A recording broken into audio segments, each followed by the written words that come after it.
Hello everyone, I hope you all are in good health. So from today we will start with our unit 6, which is anthropological theories, where we will begin with classical evolutionism. The theory of classical evolutionism will be fully covered in 3 parts, and in this video we will try to understand classical evolutionism through the lens of E.B. Taylor. So let's begin.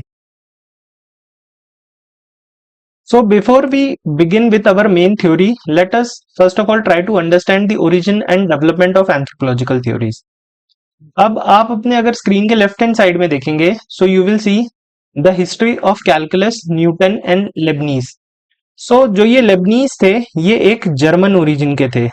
He was German origin, ठीक है. And जो Newton थे, ये थे London के, ये UK के थे. इन दोनों ने मैथमेटिक्स में जो कैलकुलस करके टॉपिक होता है, जो इंजीनियरिंग या अगर किसी का 12th में मैथ रहा होगा तो आपको पता होगा कैलकुलस करके होता है. तो जो न्यूटन थे, उन्होंने कैलकुलस में डिफरेंशियल कैलकुलस की थ्योरी को दिया था. वही जो लेबनीज थे, इन्होंने इंटीग्रल कैलकुलस को की थ्योरी को दिया था. मतलब उसमें जो प्रॉब्लम कैसे सॉल्व करते हैं उसके बारे में बताया था. सिमिलरली अगर आप अपने राइट हैंड साइड में देखेंगे तो आप देख सकते हो causes of diversity and evolution of life on earth. इसमें हम सबको पता है जो ये थे चार्ल्स डार्विन, जिनको हम ओरिजिन, जो मोस्टली ओरिजिन ऑफ एवोल्यूशन इन सब कॉन्सेप्ट्स के बारे में जानते हैं. अब इधर एक और नाम है अल्फ्रेड रसल वेलेस करके. तो अल्फ्रेड रसल वेलेस, हालांकि इनके बारे में बहुत कम लोग जानते हैं, बट इन्होंने भी जो डाइवर्सिटी और नेचुरल सिलेक्शन है इसके ऊपर अपनी थ्योरीज दी थी. जो ये अल्फ्रेड रसल वेलेस थे, इन्होंने 1858 में चार्ल्स डार्विन को एक लेटर लिखा था. तो this letter was on the theory of natural selection, URL, natural selection. और ये जो इन्होंने इनको लेटर लिखा था, इस लेटर के एक साल बाद, दैट इज 1859 में, जो चार्ल्स डार्विन थे, इन्होंने अपना पब्लिश किया था origin of species, origin of species bye means of natural selection. इस जो अल्फ्रेड रसल वेस्ली ने इनको लेटर लिखा था थ्योरी ऑफ नेचुरल सिलेक्शन, इसको रेफर करके एक साल बाद चार्ल्स डार्विन ने अपना फेमस लिखा था origin of species by natural selection. तो ये सब हम क्यों अभी हम डिस्कस कर रहे हैं यहाँ पे? ये सब हम इसलिए डिस्कस कर रहे हैं क्योंकि ये जैसे अगर आप देखोगे, जो ये हिस्ट्री ऑफ कैलकुलस है या फिर origin of species by natural selection है, इस चीज में हम ये समझते हैं कि जो कल्चर का डेवलपमेंट है, ये 3 फैक्टर्स पे डिपेंड करता है. पहला फैक्टर होता है एकल्चरेशन, AURATION, एकल्चरेशन. अब ये एकल्चरेशन का मीनिंग होता है जब हम किसी कल्चर से कुछ सीखते हैं या जब हम अपना जो नॉलेज है वो किसी और चीज से अपडेट करते हैं, उसे बोला जाता है एकल्चरेशन. ट्रांसकल्चरेशन क्या होता है? सेकंड है ट्रांसकल्चरेशन, ठीक है. ट्रांसकल्चरेशन क्या होता है? जब हम आपस में एक दूसरे से कोई नॉलेज शेयर करते हैं और उसके बेस पे हम अपने कल्चर में कुछ इंप्लीमेंट करते हैं. और थर्ड एंड फाइनल फैक्टर होता है डीकल्चरेशन. डीकल्चरेशन क्या होता है? जब हम किसी डिफरेंट कल्चर को अपने कल्चर के ऊपर लेते हैं और उस नए कल्चर को फॉलो करते हैं और अपने पुराने कल्चर को भूल जाते हैं. तो history of development of human and Mankind में भी, मान के चलो अगर ये आपका ग्लोब है, ठीक है, ये ग्लोब जैसा नहीं है बट अज्यूम कर लो, ठीक है, ये अगर आपका ग्लोब है, तो इस ग्लोब में भी जो डेवलपमेंट ऑफ थ्योरी हुई है वो इन्हीं 3 बेसिस पे हुई है: कल्चरेशन, ट्रांसकल्चरेशन एंड डीकल्चरेशन, ठीक है. तो ये जो 3 चीजों को हमने लिया है, इसके बेस पे हमने देखा है कि जो एंथ्रोपोलॉजिकल थ्योरीज है, उधर टोटल 10 थ्योरीज का डेवलपमेंट हुआ था. तो अब हम समझेंगे कि ये 10 थ्योरीज क्या थी. तो अगर आप देखेंगे तो ये जो 10 थ्योरीज थी, ये थी number 1 classical evolution, historical particularism, functionalism and structuralism, culture and personality, neo evolution, cultural materialism, symbolic interpretive theories, cognitive theory and postmodernism theory. तो ये 10 थ्योरी हैं. तो यूनिट 6 में हमें ये 10 की 10 थ्योरीज को कवर करना है और इनका कवर करने का मेन ऑब्जेक्टिव यही है कि जो कल्चर का डेवलपमेंट है हम उसको कैसे अंडरस्टैंड करते हैं, ठीक है। So now let's begin with our first theory, that is classical evolutionism. तो क्लासिकल एवोल्यूशनिज्म को समझने के लिए सबसे पहले तो हमें एवोल्यूशनिस्ट को क्लासिफाई करना पड़ेगा। तो जो एवोल्यूशनिस्ट है वो दो कैटेगरीज में क्लासिफाई होंगे, एक था क्लासिकल एवोल्यूशनिस्ट और एक है न्यू एवोल्यूशनिस्ट। अब क्लासिकल एवोल्यूशनिस्ट जो होंगे ये तीन स्कूल ऑफ थॉट्स में डिवाइड होते हैं। अगर आप में से किसी ने भी पहला या दूसरा वीडियो ठीक से देखा होगा तो उसमें मैंने स्कूल ऑफ थॉट्स के बारे में भी बताया। अगर नहीं देखा है तो I would again request you कि आप पहले वो प्रीवियस वीडियोस देखें ताकि आप एक लिंक बना सके, ठीक है। सो नाउ क्लासिकल एवोल्यूशनिस्ट में जो थे, ये जो तीन स्कूल ऑफ थॉट थे, ये था ब्रिटेन, मैं यहाँ पे यूके लिख रहा हूं पर ये ब्रिटेन है, ब्रिटिश स्कूल ऑफ थॉट है। फिर सेकंड था American school of thought and third था German school of thought, German school of thought. Similarly जो नियो एवोल्यूशनिस्ट है, नियो एवोल्यूशनिस्ट क्या होता है ये आगे चल के हमें समझेगा, बट अभी के लिए आप समझ लीजिए कि जो नियो एवोल्यूशनिस्ट है इसमें केवल दो तरीके के स्कूल ऑफ थॉट है। सबसे पहला ब्रिटिश स्कूल ऑफ थॉट और सेकंड है अमेरिकन स्कूल ऑफ थॉट, इसमें जर्मन नहीं आएगा, ठीक है। अब जो ये ब्रिटिश वाले हैं, जो क्लासिकल के ब्रिटिश है, इसमें हमें पढ़ने होंगे तीन मेजर जो थ्योरिस्ट हैं। सबसे पहले हैं ईबी टाइलर, सेकंड नंबर पे है James Fraser and third number पे है आर आर मैरेट। सिमिलरली जो इसमें यूएसए के जो स्कूल ऑफ थॉट है उसमें केवल एक आएंगे, एल एच मॉर्गन। इन सभी के बारे में हम पढ़ेंगे पर अभी एक जनरल हमको पता होना चाहिए, इसलिए मैं ये स्लाइड में आपको समझा रहा हूं। जर्मन स्कूल ऑफ थॉट में आएंगे एडोल्फ बैस्टिन, इनके बारे में हम आज भी थोड़ा पढ़ेंगे, एडोल्फ बैस्टिन। एंड जो सेकंड स्कॉलर इसमें हमें पढ़े इसके बाद इसमें हम पढ़ेंगे वो रहेंगे जे बैचोफेन, BACHOFEN। सॉरी अगर मैं इनका नाम गलत प्रोनाउंस कर रहा हूँ, एक्चुअली कुछ जर्मन में थोड़ा इनके नाम प्रोनाउंस करना टफ है। तो ये दोनों हो गए जर्मन के। सिमिलरली जो नियो होंगे तो नियो में भी हम पढ़ेंगे वीजी चाइल्ड के बारे में, CHILDE, वीजी चाइल्ड। और सेकंड इसमें यूएस में जो अमेरिकन स्कूल ऑफ एंथ्रोपोलॉजिस्ट है न्यू एवोल्यूशनिस्ट में, इसमें दो आएंगे, जूलियन स्टीवर्ड एंड सेकंड रहेंगे लेस्ली ए वाइट। तो ये मैंने आपको एक क्लासिफिकेशन बता दिया है, difference between classical evolutionist and new evolutionist. So now let's begin with our main theory. So classical evolutionism is also known as unilinear evolutionism. इसका मतलब क्या है? It evolved in a unilinear sequence, stage after stage, simple to complex. मतलब जो classical एवोल्यूशनिज्म है इसमें stage 1, stage 2, stage 3, तो ये ऐसे डेवलप कर रहा है। ऐसा नहीं है कि स्टेज 2 के बाद स्टेज 3 आएगा फिर स्टेज 1 आ जाएगा, ऐसा नहीं है, या फिर स्टेज 1 के बाद स्टेज 3 आ जाएगा, स्टेज 2 आ जाएगा, ऐसा नहीं है। ये 1 2 3 इसका जो डायरेक्शन है वो हमेशा ऐसा ही रहेगा, ठीक है। इसमें जो एवोल्यूशनिस्ट थे, they believe that cultural parallel और cultural similarities came into existence due to psychic unity of mankind. इस लाइन का मतलब क्या होता है मैं आपको पहले ये समझाता हूं। फर्स्ट लेट मी अंडरलाइन ये psychic unity of Mankind. So psychic unity of Mankind थी, जैसे कि मैंने आपको बताया था, जर्मन स्कूल ऑफ एंथ्रोपोलॉजिस्ट में एक थे एडोल्फ बैस्टिन जो थे उनका कहना था कि अब जैसे हम सबको पता है कि हमारे एवोल्यूशन में फायर का एक बहुत बड़ा कंट्रीब्यूशन है। ये एक फायर का डायग्राम बना रहा हूं।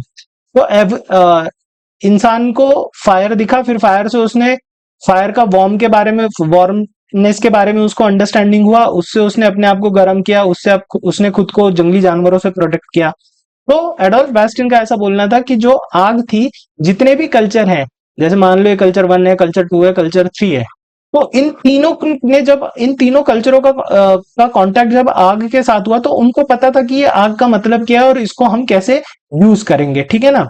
तो इससे उन्होंने ये बताया कि भला ही हम कितने भी डिफरेंट है, हम डिफरेंट कल्चर कास्ट को बिलोंग करते हैं, पर हमारी understanding to specific things was similar.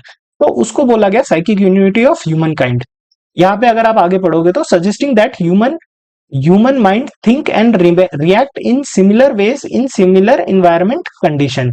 वही कि आग को देख के कल्चर वन के आदमी ने क्या सोचा, कल्चर टू के आदमी ने क्या सोचा, कल्चर थ्री के आदमी ने क्या सोचा, ये बराबर था, इनमें कोई ज्यादा डिफरेंस नहीं था। अब इसमें इन्होंने इसके कैरेक्टरिस्टिक्स यहाँ पे हैं, ये 4 कैरेक्टरिस्टिक्स हैं जो हम अभी डिस्कस करेंगे कल्चरल एवोल्यूशनिज्म के। सो सबसे था यूनिलीनियर सीक्वेंस ऑफ एवोल्यूशन। तो यूनिलीनियर सीक्वेंस ऑफ एवोल्यूशन में मतलब इन्होंने ऐसा बताया कि जो एवोल्यूशन है वो पहले सैवेजरी से था, SAVA, सैवेजरी। सैवेजरी के बाद आया बार्बरिज्म। बार्बरिज्म, इसका मतलब क्या होता है सैवेजरी बार्बरिज्म का, ये मैं आगे बताऊंगा आपको। तो अभी के लिए आप बस इतना समझो कि ये यूनिलीनियर सीक्वेंस क्या था, सैवेजरी, बार्बरिज्म और फिर आया सिविलाइजेशन। फिर आया सिविलाइजेशन, ठीक है। ये था इसका स्टार्टिंग, मतलब हमारा जो कल्चर का डेवलपमेंट है वो सैवेजरी, बार्बरिज्म और फिर एक सिविलाइज सोसाइटी वैसा बना है। फिर आएगा direction of cultural evolution from simple to complex, ठीक है। तो फ्रॉम सिंपल टू कॉम्प्लेक्स, या फिर आप इसको बोल सकते हो from indefinite to definite, indefinite to definite, या फिर homogeneity to heterogeneity, homogeneity to heterogeneity. Homogeneity मतलब जहां पे हमने सबको एक्सेप्ट करना चालू किया, हेट्रोजिनिटी मतलब अब इस पॉइंट के आगे हम एक्सेप्ट नहीं कर पा रहे, ऐसा कुछ, ठीक है। और फिर psychic unity of Mankind. Psychic unity of Mankind हमने इस एग्जांपल से सीख लिया है कि आग देखा, इन तीन तीन अलग कल्चर से इंडिविजुअल ने आग देखा और उनको पता था कि उसके बारे में क्या करना है। फिर था concept of cultural survival. Concept of cultural survival, अब इसका एग्जांपल अगर आप देखो तो इसका मतलब क्या होता है कि जो कल्चर का डेवलपमेंट है वो एक तरीके से उसका जो सर्वाइवल इंस्टिंक्ट था उस कल्चर का, that led to its development. अब इसमें अगर आप देखोगे जो हमारे सिख भाई होते हैं, जो हमारी सिख कम्युनिटी होती है, ये एक टर्बन पहनते हैं, ये पहनते हैं पगड़ी। टर्बन मतलब पगड़ी।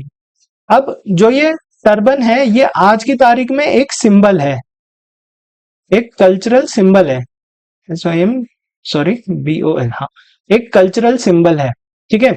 अगर आप कहीं भी किसी आदमी को पगड़ी में आप देखते तो आप बोल देते हो कि ये सिख धर्म से है। बट अगर आप देखो, जब आज से काफी टाइम पहले, मतलब 70-80 साल पहले अगर आप देखो, तो ये जो टर्बन पहनने का रीजन था, ये एक हेडगियर था इनके लिए।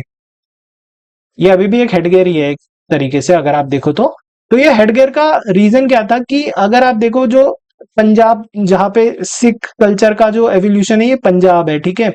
अब पंजाब जो था ये पाकिस्तान या उस समय का जो अफगानिस्तान का रीजन है, ठीक है, उस समय का अफगानिस्तान जो था, तो ये पाकिस्तान के रीजन से बहुत क्लोजली बॉर्डर शेयर करता है। अब यहाँ से इधर बहुत सारे इन्वेडर आते थे और अटैक होता रहता था इन पे। तो जो पगड़ी थी वो उस तरीके से, जैसे लड़ाई के समय आपने देखा होगा जो राजपूत कम्युनिटी होती है, जो इस्लामिक इन्वेडर्स आए थे तो वो ये पहनते थे अपना ताज टाइप ने, कि एक प्रोटेक्टिव हेडगियर पहनते थे, है ना। टर्बन भी एक तरीके का प्रोटेक्टिव हेडगियर था, बट विथ टाइम वो एक प्रोटेक्टिव हेडगियर से आज की तारीख में एक सिंबल, एक सिग्निफिकेंस हो गया उसका, सिंबल, ये रिलीजियस आइडेंटिटी बन चुका है। तो ये चीज वही बताती है कॉन्सेप्ट ऑफ कल्चरल सर्वाइवल, की कैसे एक कल्चर ने, मतलब अगर मान लीजिए सिख समुदाय को जैसे हम एक कल्चर ले रहे हैं, तो उन्होंने एक टर्बन को, जो कि उस समय एक वॉर हेडगियर था, उसको आज की तारीख में उन्होंने एक रिलीजियस आइडेंटिटी बता दिया है। तो ये क्या है, ये एक एग्जांपल ऑफ कल्चरल सर्वाइवल है, ठीक है ना। तो क्लासिकल एवोल्यूशनिज्म में अब हम सबसे पहले डिस्कस करेंगे अपने पहले स्कॉलर के बारे में, जिनका नाम है EB टाइलर, या फिर आप इन्हें कहते हैं एडवर्ड ब्रूनेट टाइलर। तो जो एडवर्ड ब्रूनेट टाइलर थे, इनके बारे में अगर बताया जाए तो ये एक इंग्लिश एंथ्रोपोलॉजिस्ट है। इंग्लिश एंथ्रोपोलॉजिस्ट मतलब ये एक ब्रिटिश एंथ्रोपोलॉजिस्ट है, ठीक है ना। इनका, और ये क्वेकर कम्युनिटी से आते थे। तो क्वेकर कम्युनिटी क्या था, Quaker community was something which was against the concept of church. अब अगर आप देखो तो मेडिवल एज के बाद से जो थे चर्च जो थे, इनका क्रिस्टियनिटी में एक बहुत बड़ा ये था, डोमिनेशन था, ठीक है। ऐसा बोला जाता था अगर आप चर्च के नहीं हो तो फिर आप गॉड के नहीं हो। तो जो क्वैकर कम्युनिटी थी उनका ऐसा बोलना था कि नहीं, आप चाहे आप कहीं भी हो, अगर आप गॉड से जुड़ना चाहते हो तो आप जरूरी नहीं है कि आपको चर्च का ही मेंबर होना पड़ेगा, ठीक है। तो Quaker community was kind of against the concept of church कि you have to be a member of church in order to connect with the lord, ठीक है ना। तो ये एक तरीके से होम स्कूल्ड ट्रेंड थे। अब he is also known as the father of cultural anthropology and contributed to the evolutionary stage of anthropology through his study of origin of religion। origin of religion इसको हम आगे अभी discuss करेंगे। अब इनकी जो थ्योरी थी it was based on the evolutionary theory of Charles Lane. तो ये कौन थे? ये एक जियोलॉजी स्कॉलर थे। ये एक जियोलॉजी स्कॉलर थे जिन्होंने यूनिफॉर्मिटेरिज्म को कॉन्सेप्ट को दिया था। तो ये इतना इंपॉर्टेंट नहीं है, बट जब अगर एग्जाम में आएगा तो हमको ईबी टाइलर के बारे में एटलीस्ट ये 3 पॉइंट्स तो भी पता होने चाहिए, ठीक है ना। अब इनका अगर हम वर्क डिस्कस करें तो हुआ करके इनका फर्स्ट ट्रैवल लॉग था। अब अब देखिए उस जमाने में ना कैसा था, अभी आज जैसे हम कैमरा लेके ट्रैवल व्लॉग कर लेते हैं, व्लॉगिंग करते हैं, वीडियोस बनाते हैं, तो उस जमाने में इनके पास ये लग्जरी नहीं थी कि ये ट्रैवल व्लॉग बनाए, तो इनके ट्रैवल लॉग थे। तो बेसिकली ट्रैवल लॉग क्या थे? इनके राइटिंग और एक्सपीरियंसेस थे जहां पे भी ये जाते थे। तो इन्होंने अपना ट्रैवल, जो पहला ट्रैवल लॉग था वो था इनका अहुआ, और ये इनका था ट्रैवलिंग एक्सपीरियंस इन मेक्सिको, ठीक है। अब ये इनका फर्स्ट वो था, और ये जो इन्होंने अहुम का करके जो ये कम्युनिटी है जिसके बारे में इन्होंने लिखा था, ये इधर इनके साथ और एक इंसान थे जिनका नाम था हेनरी क्रिस्टी। Henry Christie. तब तक इस समय जो ये थे एडवर्ड, जो टाइलर थे हमारे, ये एंथ्रोपोलॉजिस्ट नहीं थे, ये बस हेनरी क्रिस्टी के साथ ट्रैवल कर रहे थे। हेनरी क्रिस्टी को ये क्यूबा में मिले थे, और हेनरी क्रिस्टी जो थे ये एक एंथ्रोपोलॉजिस्ट थे, ठीक है। एंथ्रोपोलॉजिस्ट एंड एथनोलॉजिस्ट थे। Ethnologist, he was an anthropologist and ethnologist. और इनके साथ जब इन्होंने ट्रैवल किया मेक्सिको में, तो इन्होंने अपना पहला ट्रैवल लॉग लिखा।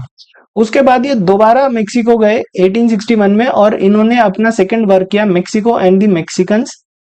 ये बेस था एक्सप्लोरेशन ऑफ प्रिग्रॉड केव। प्रिग्रॉड केव क्या होता है? ये होता है, ठीक है।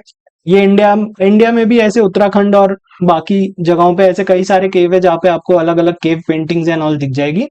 तो ये इनका था, जो इनका ये था, ये इनका सेकंड वर्क था। फिर इनका जो थर्ड वर्क था वो था प्रिमिटिव कल्चर 1871 में, जिधर इन्होंने डेफिनेशन ऑफ कल्चर दिया था। अब ये डेफिनेशन ऑफ कल्चर क्या था ये हम आगे समझते हैं। टाइलर की जो थ्योरी थी कल्चर को लेके, उन्होंने इधर stages of evolution of culture बताया था। ये था stages of evolution of culture. तो इन्होंने बताया जो सबसे पहला स्टेज था ये सैवेजरी का।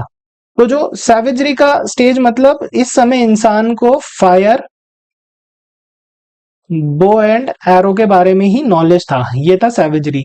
सैवेजरी के बाद जब ये लोग पशुपालन करने लग गए, मतलब domestication of animals, domestication of animals. Second stage था बार्बरिज्म। बार्बरिज्म में इन्होंने डोमेस्टिकेशन ऑफ एनिमल्स किया, फिर इनको मेटल्स का नॉलेज हुआ, फॉर्जिंग इन्होंने चालू कर दी, हथियार बनाने लग गए। तो ये था सेकेंड स्टेज। एंड जो थर्ड स्टेज था वो था स्टेज ऑफ सिविलाइजेशन, जहां पे इनकी सिटी बिल्डिंग का काम चालू हुआ। सिटी बिल्डिंग का काम चालू हुआ। तो कल्चर के ये 3 स्टेज इन्होंने बताए थे। अब इन 3 स्टेज के बेसिस पे इन्होंने जो कल्चर का डेफिनेशन दिया था वो था culture is a complex whole which includes knowledge, belief, art, moral, law, custom and any other capabilities and habits acquired by man as a member of society. इसका मतलब आदमी जो है, अब जो आदमी है वो एक सोसाइटी में रहेगा, राइट। तो सोसाइटी क्या है? सोसाइटी एक तरीके से उसका सराउंडिंग है। जैसे ये मान लो ये अलग अलग कंपोनेंट है सोसाइटी के, ठीक है। तो इधर से जो वो नॉलेज गेन करेगा, एक्सपीरियंस गेन करेगा, उसका जो बिलीव होगा, जो थॉट प्रोसेस, जो थ्योरी बनेगी, वो सब क्या लीड करेगी? That will lead to the development of culture. उसी चीज को वो कल्चर बनाएगा, ठीक है ना। अब इन्होंने सेकंड इनकी थ्योरी थी एवोल्यूशन ऑफ रिलीजन। अब एवोल्यूशन ऑफ रिलीजन के लिए इन्होंने पहले 3 पॉइंट दिए कि जो अर्ली मैन था he had no idea of religion. जो इंसान पहले का आदमी था उसको रिलीजन के बारे में कुछ नहीं पता था। उसके लिए जो रिलीजन था वो था रिस्पॉन्स टू हिज और हर ड्रीम एंड एनवायरमेंट। अब जैसे मैंने आपको स्टार्टिंग के स्लाइड्स में बोला था, मैंने आपको दो रिलीजन को कंपेयर कराया था, एक था हिंदुइज्म और सेकंड था इस्लाम। हिंदुइज्म में मैंने बोला था कि हमारे पास वाटर अवेलेबिलिटी थी, तो हमारे इसमें क्या हुआ, जल चढ़ाने का वो हुआ कि सूर्य देव को जल चढ़ा रहे हैं, भगवान शिव को हम जल चढ़ाते हैं, मूर्ति पूजन में हम जल चढ़ाते हैं, है ना। इस्लाम में जो था, इस्लाम जिस जगह पे ओरिजिन हुआ है, यहाँ पे पानी का इतना अवेलेबिलिटी नहीं था, तो इनके उसमें जो प्रेयर्स है उसमें जल चढ़ाने जैसी कोई चीज नहीं होती, ठीक है। तो ये चीज वही है कि जो प्राइमेटिव मैन था उसको ये सब नहीं पता था कि रिलीजन क्या है, हिंदुइज्म या इस्लाम के बारे में उसको नहीं पता था, बट उसके एनवायरनमेंट में जो उसका इंटरेक्शन था, पानी के साथ उसका जो रिलेशन था, अगर अवेलेबल है या नहीं है, उस बेस पे, और उसको जो सपने आते थे, मतलब कभी उसको कोई सपने, एक सबकॉन्शियस माइंड जब सोते समय उसका कुछ एक्टिव रहा होगा और उसने कोई ड्रीम देखा होगा, तो वो अपने एनवायरनमेंट और ड्रीम के बेसिस पे वो कुछ थ्योरीज बनाता था, ठीक है ना। अब ये जो थ्योरी थी वो इन्होंने बताया है कि टाइलर ने, कि वो थ्योरी क्या थी। तो according to Tylor, religion was a believe in spiritual being and no culture when were known without such belief. अब अगर आप यहाँ पे फिर से, अगर आप, मैं इस्लाम का ही टॉपिक लूंगा, तो जो हमारे इस्लाम के जो प्रॉफिट मोहम्मद हैं, तो अगर आप देखें तो ये हमने सुना है कि उनको गैब्रियल ने ये दिया था, गैब्रियल जो थे उन्होंने उनको नॉलेज या विजडम दिया था, फिर वो विजडम उन्होंने स्प्रेड किया था, राइट। तो वो नॉलेज या विजडम को अगर हम मॉडर्न वे में हम समझने की कोशिश करें, अगर हम रिलीजन को एलिमिनेट कर दें एक टाइम पे, तो गैब्रियल क्या थे, गैब्रियल शायद उनके सपने में कोई आया होगा जिन्होंने उनको कुछ शेयर किया होगा, राइट, कुछ कुछ चीज बोली होगी, और उनके एनवायरनमेंट और उस ड्रीम को देख के उन्होंने एक रिलीजन का फॉर्मेशन किया, ठीक है। अगेन मैं यहाँ पे किसी रिलीजन को टारगेट नहीं कर रहा हूँ, बस मैं एक थ्योरी समझाने के लिए आपको मैंने इस्लाम रिलीजन का एग्जाम्पल दिया है, ठीक है ना। Again I respect all the religion, तो किसी को पर्सनल लेने की जरूरत नहीं है, ठीक है। अब इस बेस पे उन्होंने वापस रिलीजन को भी तीन फॉर्म दिए, एक दिया एनिमिज्म, एक दिया पॉलिथिज्म, एक दिया मोनोथिज्म, ठीक है। तो एनिमिज्म का मतलब क्या होता है, एनिमिज्म का मतलब होता है बिलीव इन सोल, यहाँ पे आत्मा आई, ठीक है। फिर पॉलिथिज्म का मतलब होता है, पॉलिथिज्म में ओरिजिन ऑफ गॉड आया, ओरिजिन ऑफ गॉड आया, क्योंकि कल्चर आ गया, कुछ अंडरस्टैंडिंग हो गई, तो ओरिजिन ऑफ गॉड आने लग गए, ठीक है। फिर मोनोथिज्म में क्या हुआ, मोनोथिज्म वालों ने बोला कि there is only one god, only one god. Polytheism में मल्टीपल गॉड्स हैं और मोनोथिज्म में एक ही गॉड है। तो ये एक तरीके से अगर आप देखो तो ये आपका हो गया एवोल्यूशन ऑफ रिलीजन। अब इधर हम और एक चीज समझेंगे। अब यहाँ पे हमने देखा कि जब तक वो आदमी जिंदा है, तो उसको जो एक्सपीरियंस आ रहा है उसमें उसने जो रिलीजन को नाम दिया, एनिमिज्म है, पॉलीथिज्म है, मोनोथिज्म है, ऐसे हुआ। पर जब प्रिमेटिव मैन ने डेथ को एनकाउंटर किया, उसका जब मौत से सामना हुआ, तो उसने एक और थ्योरी लगाई, एक थी ग्रीन फ्यूनरल और एक था ड्राई फ्यूनरल। अब ग्रीन फ्यूनरल क्या था, अब ग्रीन फ्यूनरल में ऐसा था कि जो प्रिमिटिव मैन था उसको लगता था कि जो डेड है ना, ये टेम्पररी डेड है, मतलब ये वापस आने ही वाले हैं, कुछ समय बाद ये वापस आ जाएंगे, ठीक है। तो वो क्या करता था, he will wait for the dead, he will wait for the dead,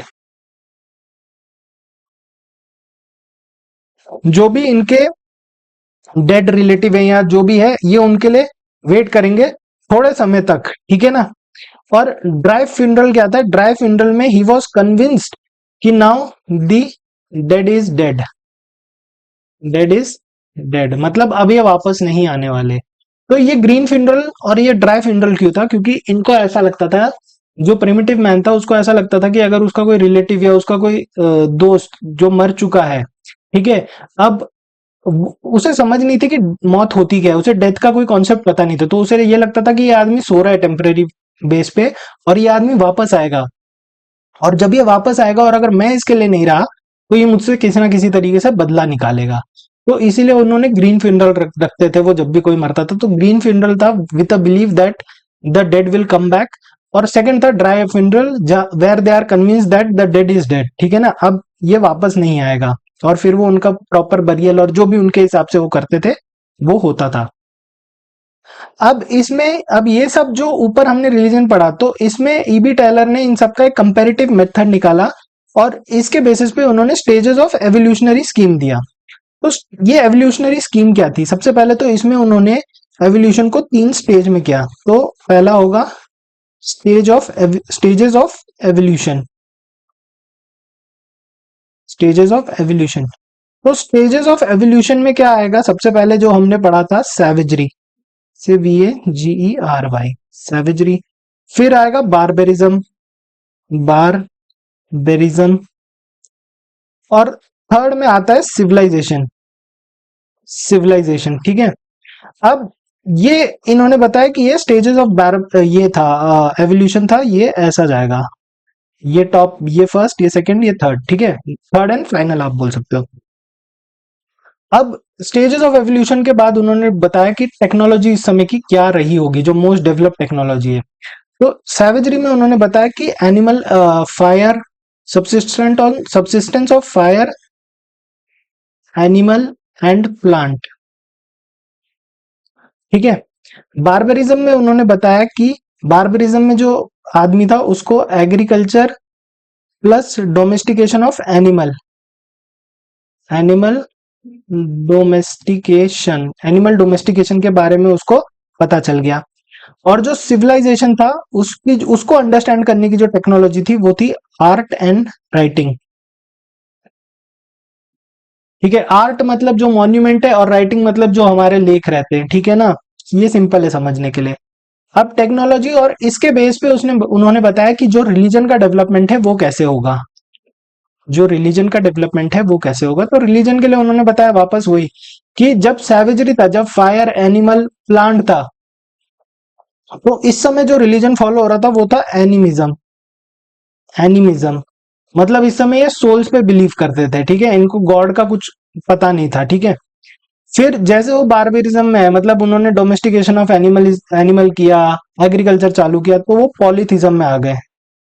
पॉलीथिज्म, पॉलीथिज्म यहाँ पे भगवान मतलब ओरिजिन ऑफ गॉड चालू हुआ। अब यहाँ पे मल्टीपल गॉड थे। जैसे अगर मान लो कोई ऐसी जगह पे है जहाँ पे बारिश ही नहीं हो रही, तो वो क्या, वो इंद्रदेव की प्रार्थना करेंगे कि भाई आप बारिश करा दो यहाँ पे, है ना। फिर ऐसे ही सूर्य देव की प्रार्थना करेंगे, सुबह देखेंगे तो सूर्य देव। इजिप्शियन इजिप्ट का जो सिविलाइजेशन है, आप अगर उसमें भी देखोगे तो उसमें भी उन्होंने सन गॉड को रा का नाम दिया है। तो ऐसी मतलब उनको जैसे जैसे नेचर के बारे में और अंडरस्टैंडिंग आई, तो उन्होंने हर एक चीज को भगवान से कंपेयर कर दिया। सूरज को सूर्य देव कर दिया, जो बारिश है उसको इंद्रदेव कर दिया, हवा चल रही है वायुदेव कर दिया, है ना। तो ऐसे ऐसे भगवान डिफरेंट डिफरेंट उन गॉड्स का ओरिजिन किया। और जो इसका फाइनल स्टेज था वो था मोनोथिज्म का। मोनोथिज्म, मोनोथिज्म मतलब अब जब उसके पास, इंसान के पास राइटिंग और आर्ट की अंडरस्टैंडिंग आने लग गई, तो उसने कहा कि नहीं, ये भगवान अलग अलग नहीं है, भगवान एक ही है। तो मोनोथिज्म क्या था? Believe in one God. ठीक है। तो ये थी इनकी कुछ बेसिक थ्योरी। अब जब हमको उनकी बेसिक थ्योरी हो गई, तो उनकी थ्योरी का जो क्रक्स था या उनकी थ्योरी का एसेंस क्या था? उनकी थ्योरी का एसेंस था कि there is one culture, one progression and one mind. उनका बोलना था कि जो इंसान है, यहां से लेके यहां तक, मान लो ये डेवलपमेंट ऑफ इंसान है, तो क्योंकि ये यूनिलीनियर है, तो हम सभी का कल्चर एक ही है, हम सभी की सोच एक है।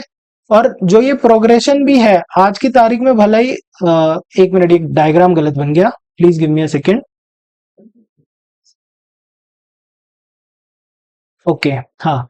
सो वो बोलते हैं कि मान लो ये अगर इंसान है, ठीक है, अब आज की तारीख में अगर आप कल्चर देखो तो अलग अलग कल्चर बन गए। ठीक है, कल्चर ने अलग इंसानों को बांट रखा है ना। ये अलग अलग कल्चर है, अलग अलग बिलीव है, अलग अलग थॉट प्रोसेस है। ठीक है।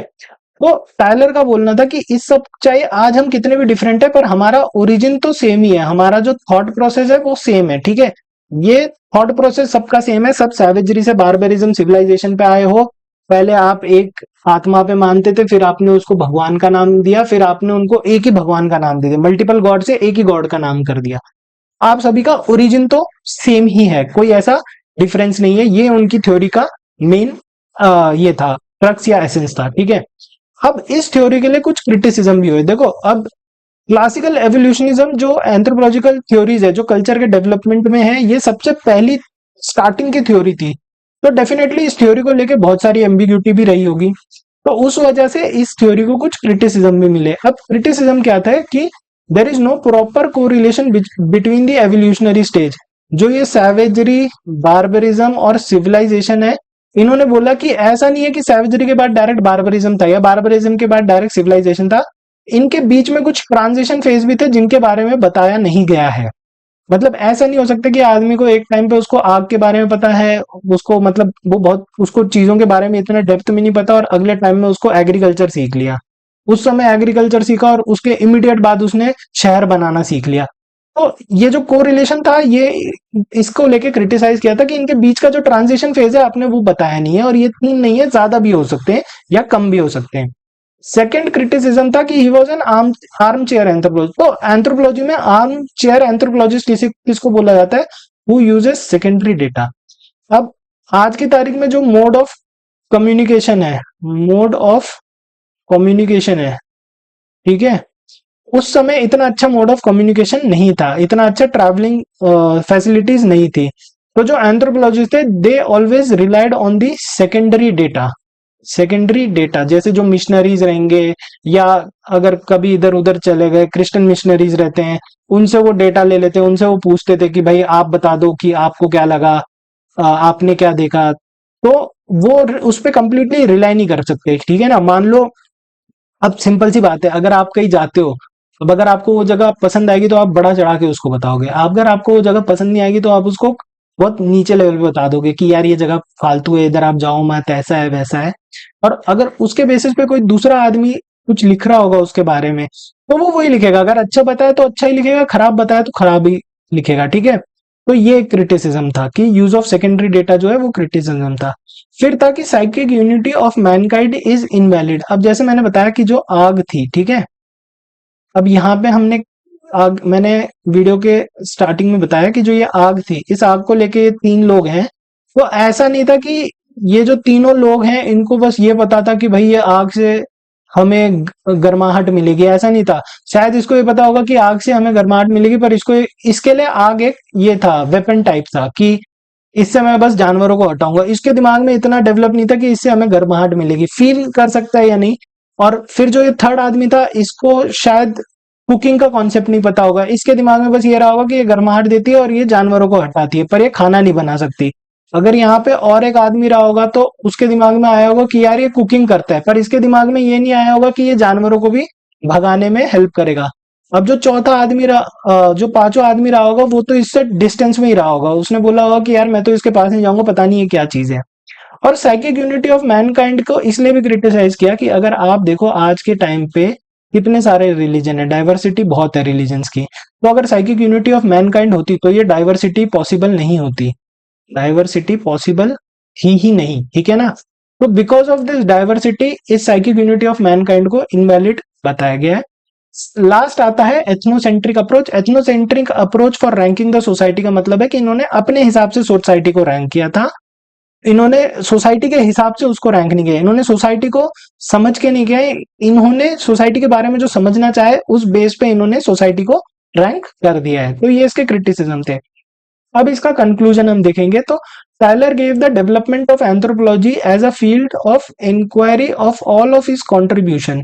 His definition of culture is the most enduring. Enduring का मतलब लॉन्ग लास्टिंग, लॉन्ग लास्टिंग मतलब काफी टाइम तक इनकी जो थ्योरी है उसको अभी भी पढ़ा जाता है और रेफर किया जाता है। Enduring by outlining general principle, इन्होंने general principle of social life and cultural dimension of human existence को बताया था। मतलब क्या था कि वही है कि जो टाइलर की थ्योरी थी ना, ये एक फर्स्ट अटेम्प्ट था एंथ्रोपोलॉजी और कल्चर को समझने के लिए।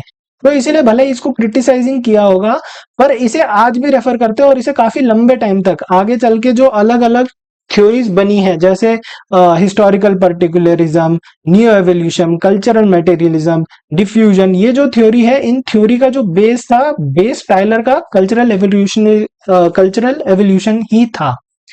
So this was all about E.B. Tyler, and if you have been till here, so I hope this video has helped you in your preparation, and thank you so much. And till then, take care and stay curious, stay entertained.